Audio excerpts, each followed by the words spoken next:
مێژوونووسێکی کورد ئەیگەڕێتەوە ئەڵێ لە زمانی سەدام حوسەینە لە ساڵەکانی هەشتاکان سەدام ناردی بە شوێن ئەوانەی کە زانان لە بواری مێژوونووسیە، لە بواری تاریخە.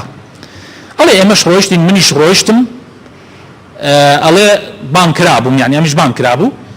ئەڵێ لە هۆڵەکەی سەدام دانیشتو بووین، سەدام پرسیارێکی لێ کردین، وتی من بۆ ئەوە ئێوەم کۆ کردوێتەوە تا پرسیارێکتان لێ بکەم، بزانم ڕەئی ئێوە چییە؟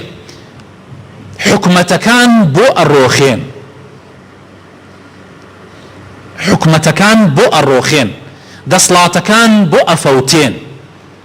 یا جەماعەتە یەکێک قسەیەکی کرد، یەکێ وتی لەبەر ئەوە ئەڕۆخێن خیانەت ها لە ناو ریزی با بڵێن هێزەکانیانە، یەکێ وتی لەبەر ئەوە ئەڕۆخێن قووەتەکەی بەرامبەر بەهێزترە، یەکی هەرێکێ شتێکی وت.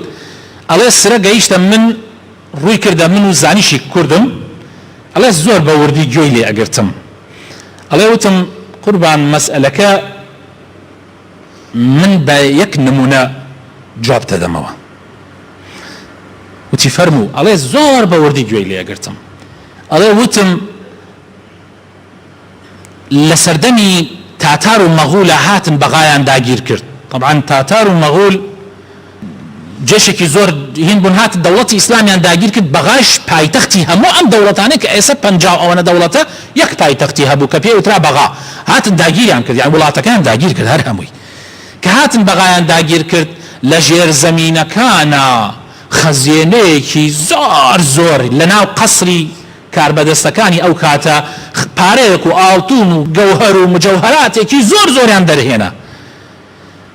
ئەڵێ قائیدی جێشەکە سەیری کرد و ئاوا سەرێ لە قامتی وەڵڵاهی زۆر سەیرە، ئەی خۆ ئەم هەموو پارە و پولە، ئەم هەموو خەزیێنەیە ئەگەر بدرایە بە ملەت و بدرایە بە سەربازەکان سەدەها ساڵی تر ئێمە نەمانەتوانێ بگەینە ئەیرە.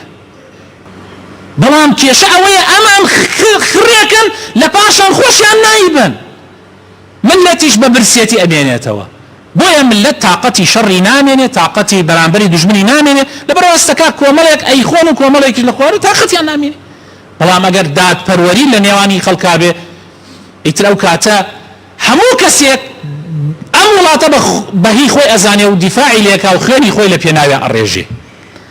ئەڵێ وتی قسەکە زۆر زۆر جوانە، بەڕاستی ئەمە قسێ ئەمە جێی خۆیەتی.